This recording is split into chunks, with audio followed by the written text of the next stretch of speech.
Hey friends, I have another treat for you here. I'm finishing the binding here on this long and slender Bedrunner, and I know that you've seen me do this before, but just thought I'd show you again. I have this one last piece to do. I attach the binding to the back side of the fabric and of the quilt, and then I just fold it over and I top stitch it with a very neat and small top stitching right along the edge of the top, and I'll show you it just ends up with this perfect and neat little tiny edge here.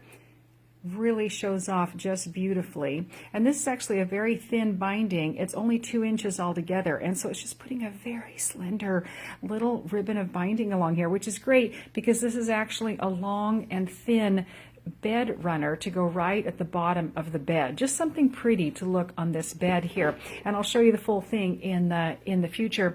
And you've seen the corners before, how nice and neat they are. They just come out beautifully straight, and just a really neat little stitch right there. This is being held down so you don't have to do anything intense there. And then you've seen on the back, I've shown you this before, I've chosen a color of thread that is very similar to the backing, and it just puts this nice neat little row of stitching here, so you don't have any offensive colors here on the back that's sticking out. And again, on the front, it just puts this beautiful little ledge.